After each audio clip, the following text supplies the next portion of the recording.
சேலம் மாவட்டம் கருமந்துறையில் 100 கோடி ரூபாய் மதிப்பில் கலப்பின பசுக்கள் ஆராய்ச்சி மையம் தொடங்கப்படும் என முதலமைச்சர் எடப்பாடி பழனிசாமி தெரிவித்துள்ளார்.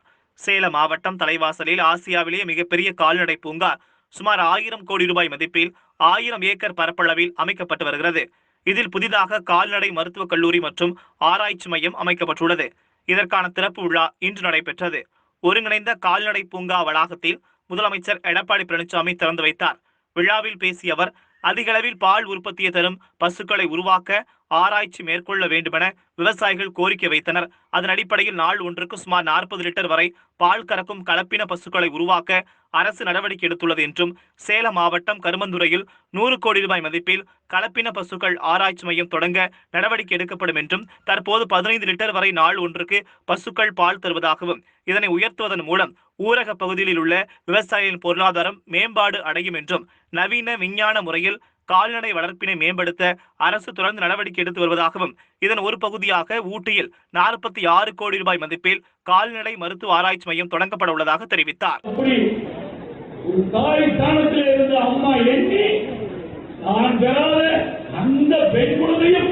நல்ல வாழ்வு வாழ வேண்டுவதற்காக திருமண உதவி திட்டம் என்ற அற்புதமான திட்டத்தை கொண்டு வந்து தமிழகத்திலே 12,51,000 பேருக்கு கொடுத்து அவர் வாழ்விலே ஒளியேற்ற வேண்டிய அரசாங்கம் நம்முடைய அரசாங்கம்.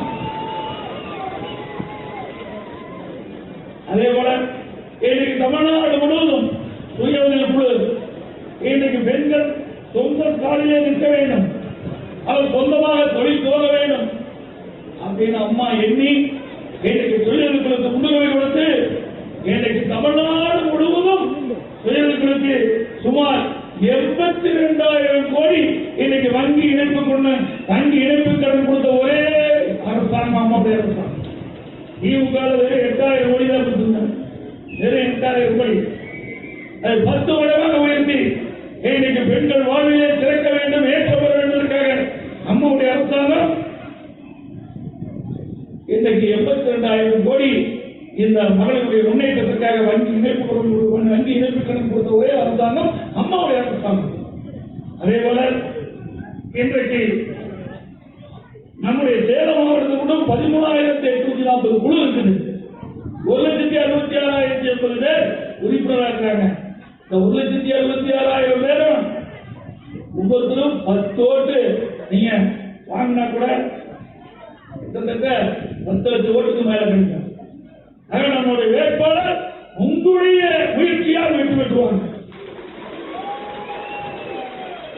அதை சாதிக்கக்கூடியவர்கள் பெண்கள், நினைத்தால் நினைத்ததை சாதிக்கக்கூடிய திறமை உள்ளவர்கள் பெண்கள். அந்த பெண் சமுதாயம் ஏற்ற வேண்டும் என்பதற்காக அம்மாவுடைய அரசு இவ்வளவு திட்டங்களும் இன்னைக்கு நிறைவேற்றப்பட்டு வருகிறது. இந்த மாவட்டம் தான் முதலமைச்சர் மாவட்டம் என்ற பெயரை நான் இந்த மாவட்டத்திற்கு செல்லாத இடமே கிடையாது.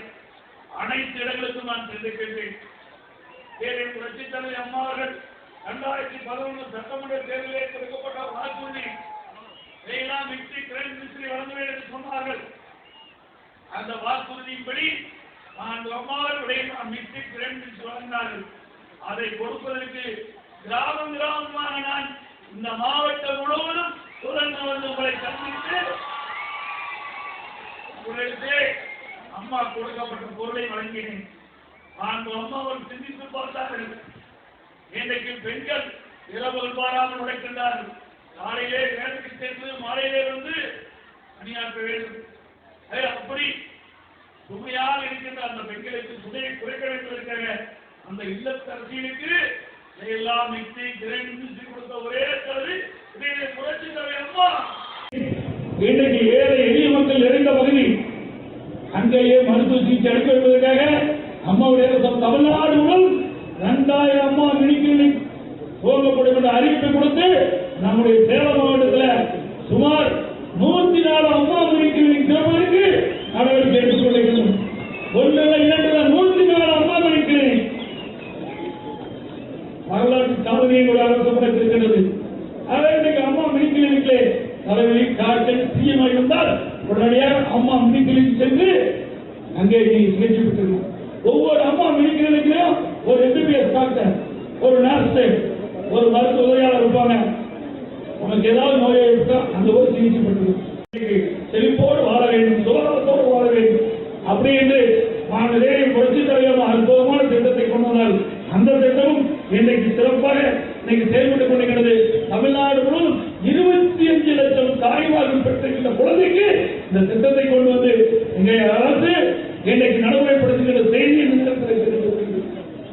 அதே போல இன்றைக்கு கருவுற்ற தாய்மார் இன்றைக்கு அவருடைய நலனை மேம்படுத்த வேண்டும் என்பதற்காக இன்றைக்கு சித்த மருத்துவம் அடங்கிய அம்மா மகப்பேறு சஞ்சீவ பெட்டகம் 1,07,00,000 பேர் கொடுத்திருக்கிறோம். அதையும் நாங்கள் தான் கொடுத்துட்டு இருக்கிறோம்.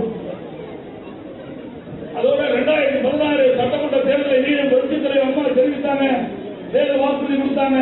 உழைக்கும் மகளிருக்கு தமிழ்நாடு முழுவதும் 3 லட்சம் மகளிருக்கு மாநிலையில் அம்மா இருசக்கர வாகனம் கொடுப்பேன்னு சொன்னாங்க. நான்கு அம்மாவில் துரதிருஷ்டவசமாக மாநிலம் மறைந்தாலும் நான்கு அம்மாவுடைய அரசு தேர்தல் நேரத்தில் கொடுக்கப்பட்ட வாக்குறுதி நிறைவேற்றுவதாக இந்த வரை 2,94,000 உழைக்கும் மகளிருக்கு மாநிலையிலே அம்மா இருசக்கர வாகனம் அரசாங்கம் என் தலைமையில் இருக்கிற அம்மாவுடைய அரசாங்கம் ஏதாவது திட்டங்களை கொண்டு வந்தார்களா சொல்லுங்களா? ஏழைகள் எளியோர் ஒடுக்கப்பட்டோர் தாழ்த்தப்பட்ட மக்களை ஏற்றும் மிக அம்மாவில் தான் இந்த திட்டத்தை கொண்டு வந்து நிறைவேற்றினார்கள்.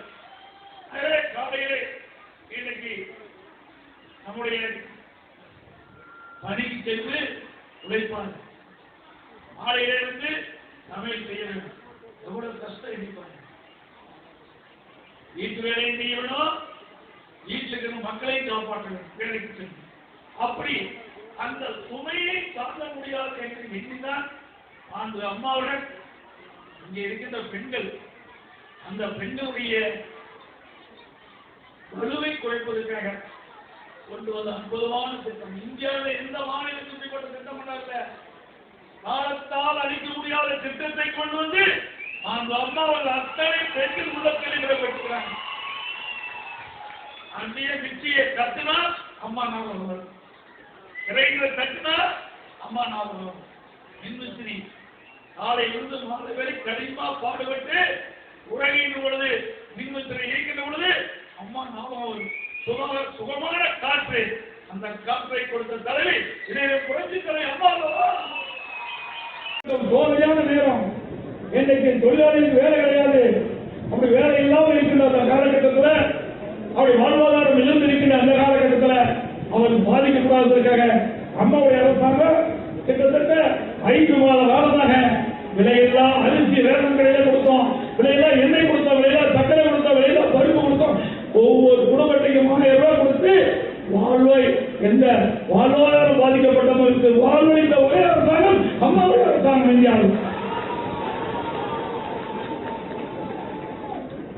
அதே போல இன்றைக்கு கற்பிணி தாய்மார்களுக்கு 2016 மாநில புரட்சி தலைவர் அம்மாவும் தேர்தல் நேரத்தில் அனைத்து அண்ணா திராவிட முன்னேற்ற கழகத்தின் சார்பாக தேர்தல் அறிக்கை வெளியிட்டாங்க. அப்பொழுது தெளிவுபடுத்தினாங்க, ஏழை கர்ப்பிணி பெண்கள் ஏழை குடும்பத்தைச் சேர்ந்தவர்கள் அவர்கள் நன்றாக வளர வேண்டும். அவர்கள் அப்படிப்பட்ட கர்ப்பிணி தாய்மார்களுக்கு கொடுக்கப்பட்ட ஒரு உதவித்தொகை 12,000 18,000 உயர்த்தப்படும் என்று தேர்தல் அறிக்கையை குறிப்பிட்டார்கள். நான் அம்மாவுக்கு மறைந்தாலும் அம்மாவுடைய அரசு நான் அம்மா கொடுக்கப்பட்ட வாக்குறுதியை நிறைவேற்றிய விதமாக 12,000 உதவித்தொகை 15,000 உயர்த்தி வருகின்ற அரசாங்கம் எங்களுடைய அரசாங்கம்.